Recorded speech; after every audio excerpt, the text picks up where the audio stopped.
You've just entered the Disaster Tough podcast, the place for emergency managers, first responders, and humanitarians who want to get the job done. Stories, lessons, and tips are provided by field experts. This show is owned and operated by professional emergency managers at Doberman Emergency Management.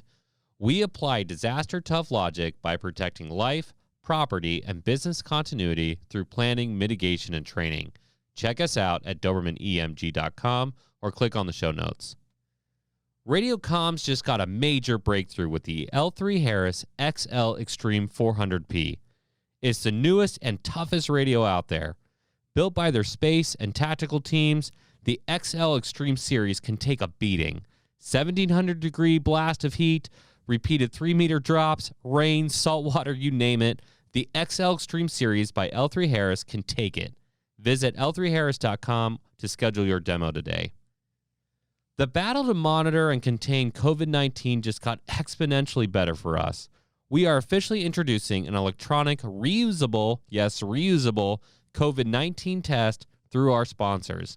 It's called the COVID Plus Test, created by Tiger Tech, distributed by FS Global. This is the first FDA-authorized, rapid, non-invasive pre-screener. It's extremely easy to use. Forget those one-time use swabs. This is a disaster-tough technology. For more information on the COVID Plus test, check out our show notes. Welcome back to the show, everybody. It's your host, John Scardina. I am so excited for this episode. I think it was maybe back in March. No, maybe before that, February, March timeframe. We had Kevin Coleman on the show. It was a great episode. Obviously, very well prepared. He's very well prepared now because he's been working on so many different things in FEMA. If you recall from our last episode, he and I served on the national team together. He went over to FEMA headquarters. He was working on that Vaccination Mission. He's going to give us an update on that. He's also going to be talking more about qualifications of emergency managers, specifically within FEMA.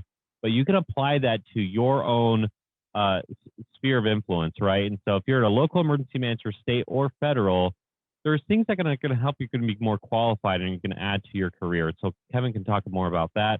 Kevin, welcome to the show. Thanks, John. Glad to be back. Hey, so let's give an update real quick. Vaccination Mission. Are you still involved with the Vaccination Mission? Is that like now wrapping up? It's kind of weird because we're still in the pandemic and we have to worry about the Delta variant, but things are all opening back up. Nobody wants to want to focus on COVID anymore. So what does that look like in your world? Sure. So back in probably January, February, I was supporting the vaccination efforts, the vaccination campaign after Biden was inaugurated, since he tapped FEMA to deliver 100 million shots the first 100 days. So as part of that effort right out of the gate, and served out of the NRCC at headquarters. And my role is to make sure that we were getting the non-medical folks to those federal vaccination sites. It was a very interesting experience for me because it wasn't just FEMA staff that we were deploying. It was, we worked with a bunch of different agencies to fill those non-clinical roles. So it was just an interesting experience. Definitely a mixed bag of experiences and competencies probably in that team.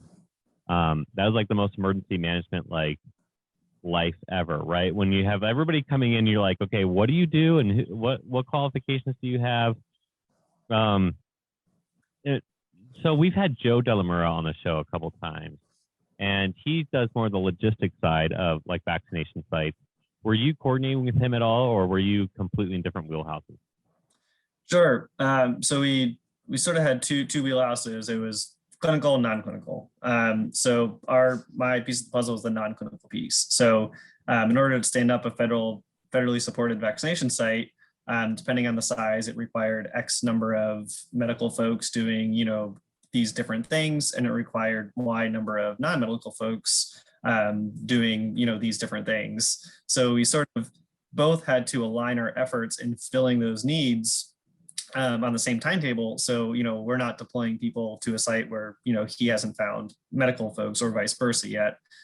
So it was a big coordinated song and dance to make sure that as states are submitting their requests, especially at the beginning, we were staffing positions that we were making up, right? I mean, there were no federally supported vaccination site. There was no playbook. We wrote the playbook as we were doing the mission. So going back to your point about understanding what skills that we needed to fill these undefined positions with was we were learning on the fly. But yeah, so those are the two tracks that we took, and it was a whole government effort to get folks to fill those slots. You talk about writing the playbook.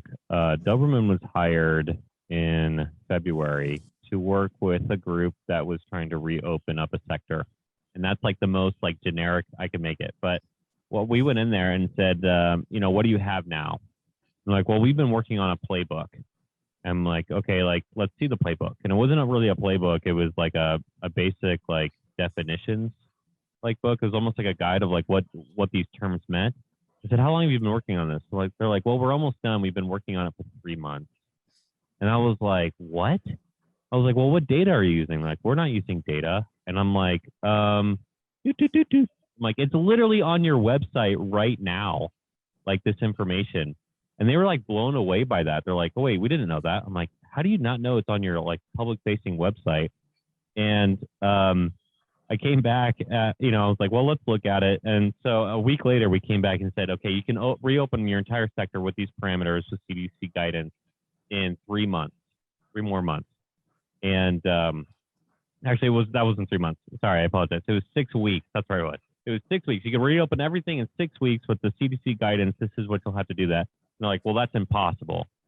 I'm like, it's impossible if you don't know the data or if you don't have a playbook, but here's the plan. And they were going through it in their meeting. They're like, oh, this is possible. This is possible. This is possible. I'm like, that's what emergency planners like do, like for a full-time job. And so like my biggest takeaway for the pandemic was just like, I don't think most people understand like what an emergency planner like can do for them. Did you find that for yourself, or like what were some of the major takeaways from the vaccination mission? You're like, okay, if we have a vaccination mission again, X, Y, and Z must happen immediately. Like, what were your takeaways? Yeah, so for me, it was understanding how to utilize our available workforce in the most efficient way. I mean, this is like most or a lot of response situations where we have demand that exceeds our supply, right? So decisions have to be done on how we prioritize resource allocation. So we want to make sure that the capability that our supply pool has matches with to the best extent possible, matches with the need on the ground. So we're not under deploying or underutilizing, under optimizing the resources that we have available. Okay, so you said a phrase there that I absolutely loved. You said demand exceeds supply in a response. That is always true. I mean, Rodney would always say, if we get behind the snowball, we're never going to get in front of it again, right? And so, like, I remember him banging his hands on his head because he was so frustrated in Florida. I'm like, oh my gosh! And then like I kind of figured out like where he was coming from. And you talk about response. Response in emergency management has, this is like my very smooth segue, by the way. Response has a key placeholder in emergency management. It's not to like degrade mitigation, or it's not to degrade preparedness. It's not to degrade all these other things that must happen. But response does have a place. And so I'm hoping that you can come on here and talk about qualification and what response does.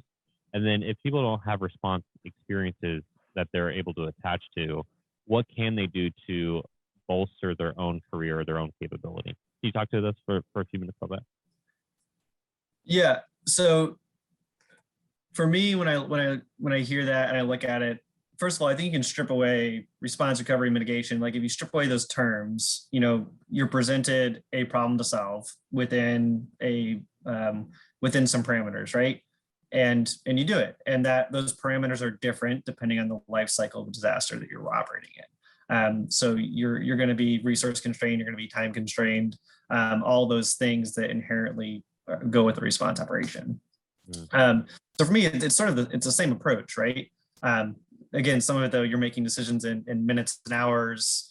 they're going to have direct impacts on life safety. Whereas in recovery mitigation, you might be spending weeks or months to do analysis and make decisions that are going to have, maybe cost impact or infrastructure impact over the course of 10, 20, 30, 40, 50 years.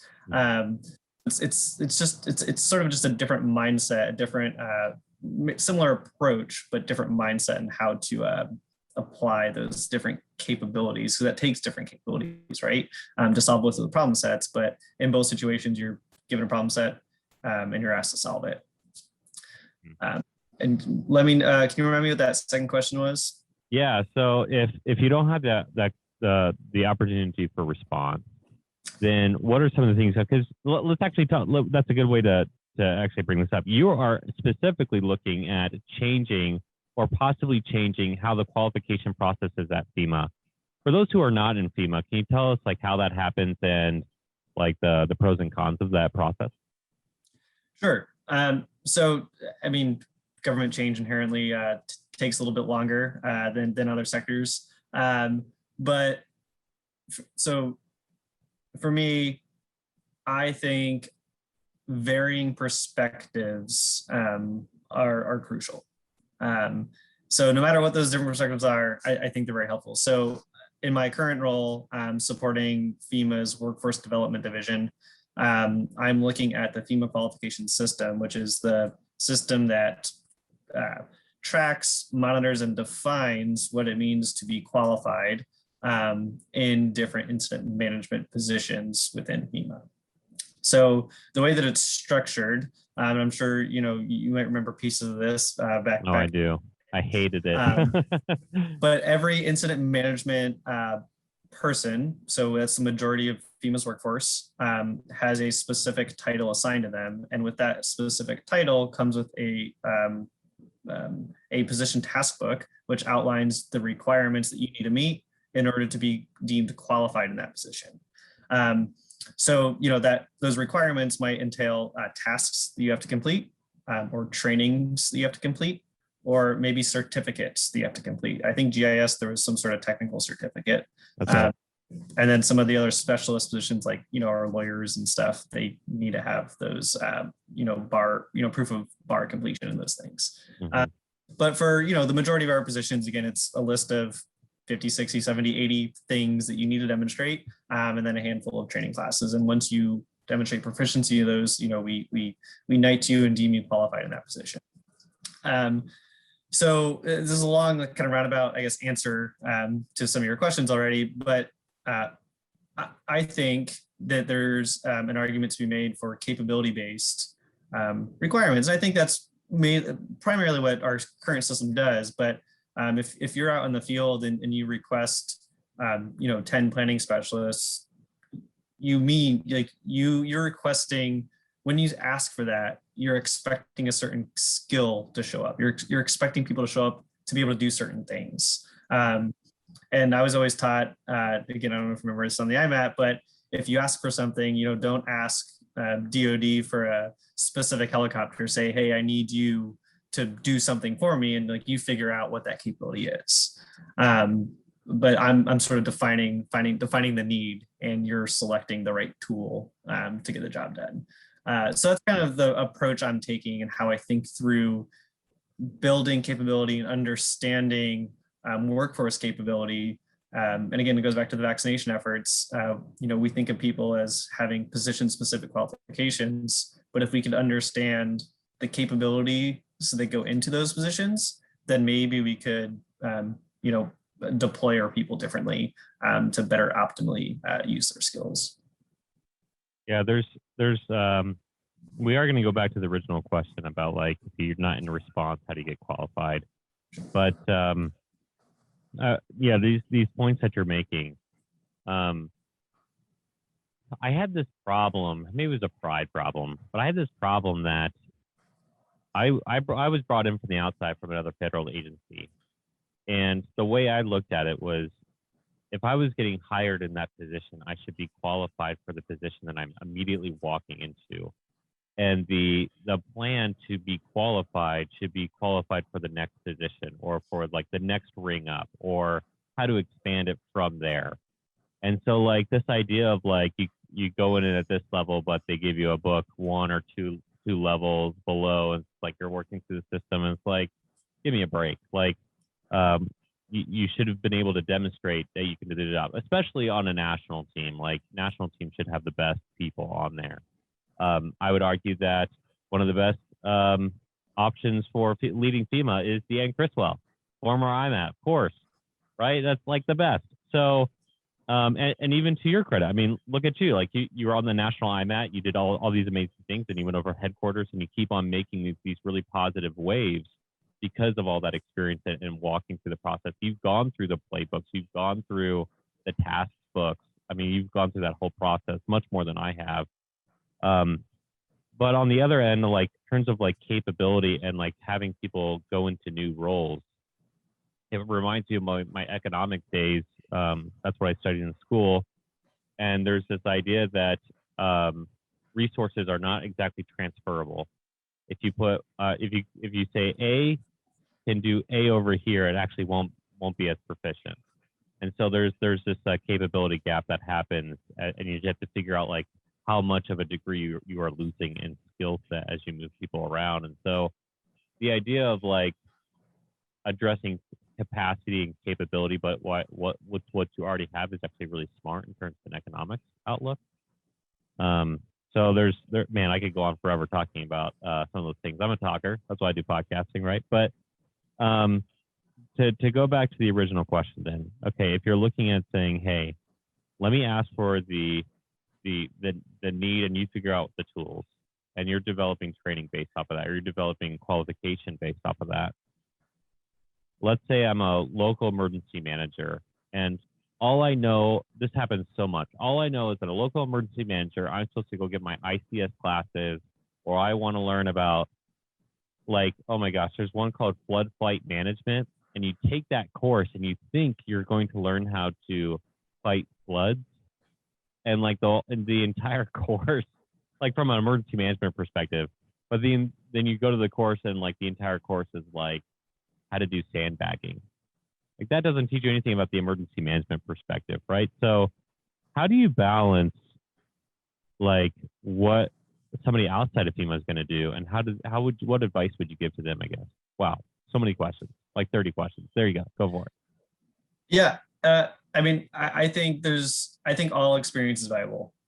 Any perspective that you can gain. And again, we as emergency managers, we don't want bad stuff to happen. We don't want to have to respond, but we want to send the people to respond that have responded before, or have shown, response capability, right? And I think there's a whole bunch of avenues that people can take to make up that gap in response experience. And I think part of it is thinking about response a little bit differently. If you take all the characteristics of a response event and you break that down, high stress, limited resources, all these things, and apply that like event management. Like if you're planning for a concert or a sporting event or something, you might be operating under similar constraints on a different scale, but similar types of thought processes, and similar types of like decision-making processes. So I think like that type of experience can, be used to at least think through and like put yourself in a mindset of what a greater response could look like. And then I think there's also supplemental experience you can get, exercises and trainings, reading books, listening to podcasts, talking with people who have that experience, right? I mean, I'll be the first to admit to you, John, that I don't know everything about emergency management. Shocking. But I can almost guarantee you that I know someone who does. And I think leaning on those networks is absolutely crucial. I would argue that you're probably wrong, actually. I think you know a ton about emergency management. In fact, I'd be highly confident that you could probably step into any role at this point and probably figure it out within a reasonable amount of time, because you've been trained to do that, and you've shown that. And so, like, to your credit, you've obtained constantly of new skill sets and new capabilities, and that's like really what's most impressive about you, is that you've fulfilled all these major roles now. It's because you do keep learning. I remember you going through task book after task book after task book or skill set. I'm like, man, this guy is like blowing through it. but it shows that it's like helping you out. It's allowing you to gain something. And, you know, maybe even going back to your statement of, but I know somebody who does. That's again shows you that you're teachable and that you're able to keep growing. Stephen Johnson, who was on the show, is world-renowned expert in biochemical counterterrorism operations. He is a true expert, and he says as soon as an expert tries to stop learning, they're not an expert anymore. And so, like, you know, that's why you're an expert, because you do keep learning. And that's probably the biggest takeaway for our listeners, that if you want to come off as somebody who knows what they're talking about, you got to do something about that. You got to keep learning. I had this opportunity every week to learn from an expert and to be like, okay, like, see these different perspectives on top of everything else we're doing. And that's a lot of fun too, right? Okay, so like moving forward then, if you're applying all these different concepts to emergency management, you're applying the constant learning, the constant growth, looking at, okay, what's the ask versus what's the tool? And you're looking at, okay, in disasters, you have to open up new different realms. Like real talk, like in your perspective, like what keeps you up at night about emergency management? What do you be like, oh, I wish we did X in our field? What can be applied there? Yeah, so good question. And I think it goes back to my varying lenses that I've experienced emergency management through, right? So I've experienced emergency management through direct survivor interaction. I've experienced emergency management through response on a national IMET. I've experienced it on program delivery at headquarters level, and now on the workforce qualification side. So I think at the end of the day, I'm a big preparedness person, and I haven't directly worked in preparedness with, you know, that P word in the title of my job, but I think everything that we do in the field can help educate or raise awareness to preparedness, because the more prepared we are, the less need there is for response, and the more lives and property that we can save in the future. So I think it's a culture of preparedness, I think, would be ideal. I think it would be a culture shift, because it's preparedness is hard, right? It's hard politically and financially, but after the fact, and I think, I mean, what better time than now, right? Coming off of a pandemic where every single person has been impacted, to preach, talk about, and focus on preparedness. Yeah, that's like me talking about mitigation the same way. Like, the more you can mitigate, the more you have prepared. I don't like the idea of preparing. Like, when we say the 5 mission areas of preparedness, I don't prepare to respond. I actually respond at one point. I actually recover. So in terms of like the past tense, the more you can have prepared, the more that process is complete, the staging is complete, the resources are in place. Yeah, 100% agree. I call that readiness. The more ready you are, the more likely you're not going to have a catastrophic response scenario. And I 100% on board. And it is hard to change that culture. One thing I've been thinking about a lot lately is I get questions from people of like, well, how do I actually implement what FEMA is doing? And sometimes my response is stop. Like, a lot of people look at an IEP, an incident action plan, like, how do I do an incident action plan for my campus? We probably wouldn't do an incident action plan. And I walk through like it's a legal document between FEMA and the state, and like what that implies. And for a campus, so I've been working on this train of thought, and just follow me. You can correct me because you're the man. But I think most emergency managers outside of FEMA are on boats in the ocean, and they look at FEMA as driving on land, and they're like, how do I put wheels on my boat? And when they put wheels on their boat, like trying to do an instant action plan, when really they should do an emergency operations plan, which is different, or they do an occupant emergency plan, which is definitely not that. They get into this spot where they're spending a lot of time and resources have like how to figure out how to put wheels on their boats. And then what happens is the leadership who is not involved in emergency management for their campus, the deans, the university directors, the CEOs look at that and like, why are we spending all this money putting this thing there? And like, oh, it's super important. Well, no, it's not to us. Well, FEMA's doing it. They have their wheels. They have a car. Their mission is different. And so, like, I think there just needs to be a cultural shift as well of like understanding what the mission of each group does. FEMA's mission of emergency management is very different than, somebody who works in a skyrise. Their mission is going to be much more cyber and physical security related. And just like to understand the differences of that is something I've been trying to work through. What do you think about that? Kind of a loaded question. So I think I agree with some, and I'll argue on some others. So I think that to me, like the concepts are the same, right? Like we all want the same thing at the end of the day. It's life safety, property preservation, all that good stuff, right? We want the lights to come on, we want stuff to work. And to me, and I know you've said it in past shows, emergency management has lots to do with, it's emergency coordinating, right? So it's coordinating efforts, and it's problem solving. I mean, that's what we do. We coordinate, we problem solve as emergency managers at any level.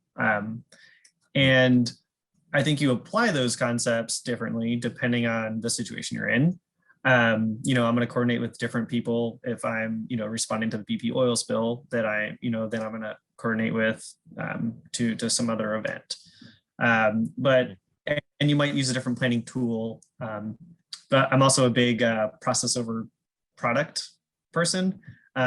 So I think the process of getting there is incredibly important, and the process drives the product. So by following I see the process can be tailored, it can be a little bit different, that's okay. But by going through a process that's designed to develop common objectives and understand what resources you have and assign them to meet those objectives in some capacity is important. Yeah, I like that answer a lot. Basically what you're saying is you take what's applicable and apply it to you. My fear is that people try to replicate, and to your credit of what you're just saying is like, hey, remember the need versus the tool? The need is the same, saving life, property, and continuity of operation. The tools are very different.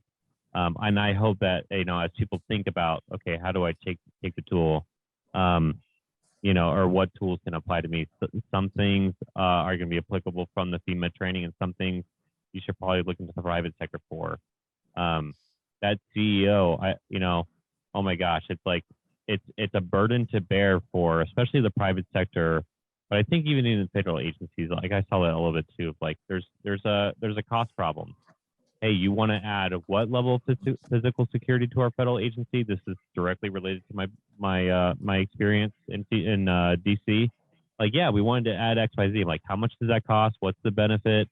And so like, we always talk about like the benefit of saving lives, but we have to realize that we work with people who don't really get it sometimes. Like their objectives are different, and to understand that. And so like, I don't know. It's something I haven't like fully formed yet, but it's just like I'm just keep walking through like this idea of like trying to figure out the right tool for the right audience, because people keep asking.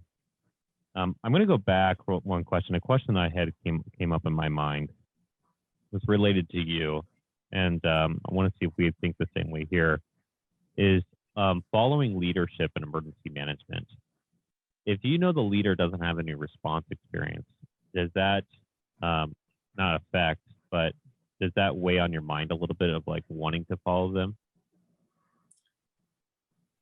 No, I don't think that weighs on my mind wanting to follow them. If I trust them and I know that they trust me, then I think we're good.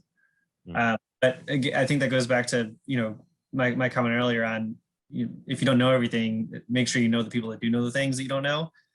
So if it's the kind of leader that's willing to say like, hey, help me out, John, like, you're an expert in what you do. Like, I know I'm the leader on paper, but I'm following you in this scenario. I need you to, show me the way, kind of thing. Yeah, that's the mic drop moment. It's the quote. When you say, hey, if you can trust your leader and your leader trusts you, then you're probably going to be successful, at least in some degree. Yeah, that's really great. The last, this is all about like Q&A today. Q&A with Kevin Coleman, working through thoughts of the concepts of emergency management. That's really what it's turned into. That's why I like these free form conversations, like what's on the cupboard for the day.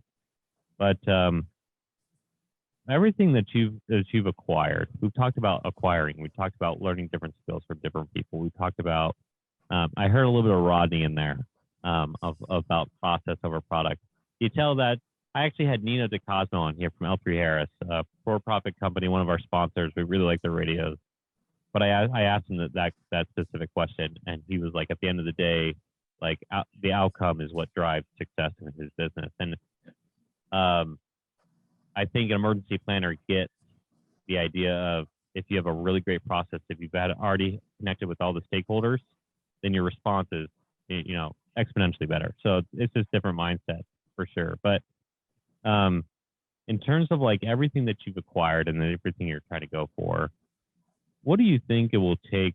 Like the pandemic is so easy to like a point in time. What do you think it will take for emergency managers to get to the next level of maybe authority and respect in our field across different sectors? Oh, that's a good question. I mean, emergency managers are the people that others go to solve problems, right? I mean, I know I keep saying this, but like emergency managers are problem solvers.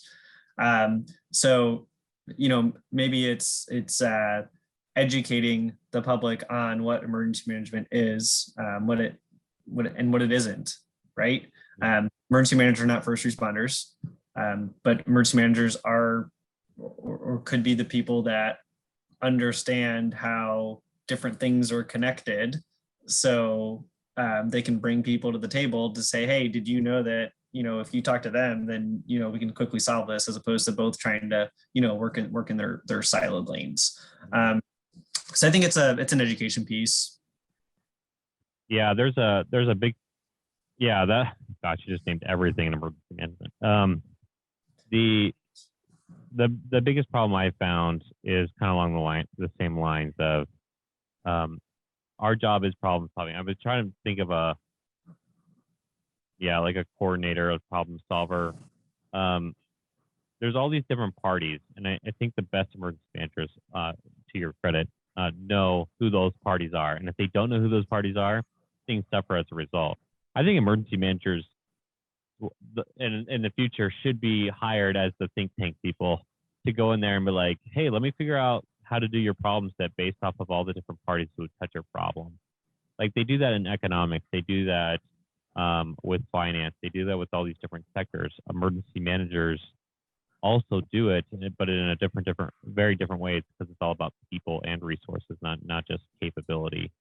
And so, like, if those parties actually came together to collaborate on how to like build a program off of that, man, like the skies would be limited in terms of like chess match with a major hurricane, because demand will always succeed supply, and where do you move the puzzle pieces to be most effective? Gosh, I'm talking a lot today. Yeah, no, I mean, there's a lot of things that are going through my head, and it goes back to qualification and standardization, and what does an emergency manager do, and what does it mean to be a qualified in a position, or a qualified emergency manager, right? And we talked about that topic on some of your past shows as well. And I guess you can take it back to the beginning of what is an emergency manager defined, and if they're problem solver, if they're a coordinator, if they're a leader, it's building a program that enables someone to have those skill sets, so that when it hits the fan, someone's ready to be able to respond, regardless if they've had actual experience or not. They've been trained to think a certain way, to be creative. And this is where I always contradict myself, because I never thought of myself as a creative person necessarily. Like I like checklists, and I like following those things, but I also like going outside the checklists, and outside the process when needed. And I think that's what emergency management's all about. It's, I want my pilot to check off every one of those, pre-flight boxes, but emergency manager, we can skip a box and be okay because it doesn't apply to our particular situation. And I think that's where the creativity comes in, and knowing how to be a critical thinker, because a lot of what we do is novel.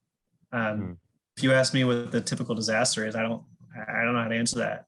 Maybe a couple of years ago, I would have had a better answer, but after some of the, the responses and things that we've dealt with over the past, few months and years, from vaccinations to, Southwest border migrant surges to, Surfside building collapse. I mean, you name it, right? Like, I would have normally called these things abnormal response events, but it just seems like my surprise is dwindling for each new thing that happens, or each new thing that emergency managers are tasked to do.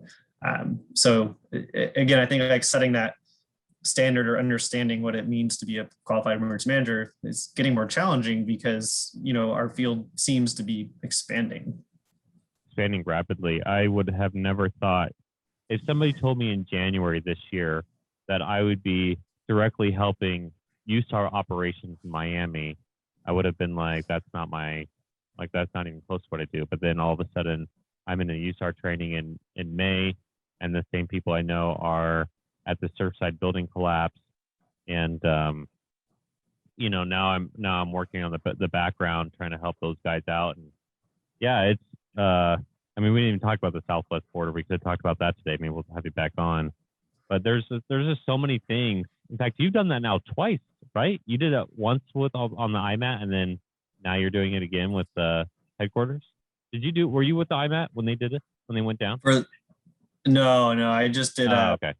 Back in March, I did some things at headquarters, but not. Okay. That's awesome. Yeah. So like, it's just, the world is expanding in terms of our need and perspective. And I think at one point we're going to have to define like what we do and what we don't do. I do hope response is always one of those things. I mean, you never want to have a response, but coordination is never more important. Process is never more important than in the direct life-saving mission. And I got to see that, this month with Surfside building collapse, and even the equipment that they needed to be able to kind of help out with that. And I'm still kind of reeling over it. It's just heartbreaking to think about. But in any case, Kevin, before I let you go, I want to ask one final Q&A with Kevin Coleman, right? What are your final thoughts, to the audience, to emergency managers around the country who are listening in right now? What message would you want to share to them? Yeah, keep learning. I think the more we can learn and grow as emergency managers, I think the better off we're going to be, and the better prepared we're going to be for whatever's next. Gosh, another quote. Gosh, we're going to have all these quotes that we're just going to try to figure out how to put on social media. So, Kevin, thanks again for coming on, talking about qualification, talking about an update with vaccinations, answering all of my random questions surrounding the concepts of emergency management even. And so thank you again so much for coming on the show. Thanks, Sean, for having me back. Yeah, absolutely. We're going to have you come back on again, I'm sure, in the future. You have really good insights. And if you liked listening to Kevin Coleman today, and you wanted to ask him a question about the concepts of emergency management or qualification, or how you can kind of up your own game, what you can do it a couple different ways. We would love on social media for people to be brave enough.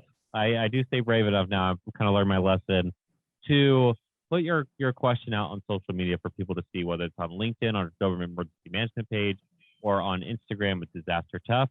You can also send us an email at info@governmentemg.com, which we will forward on to Kevin there, so he can look at that question. But if you like this episode, which you should give us that 5-star rating and subscribe. Tune in next week, and we'll see you then.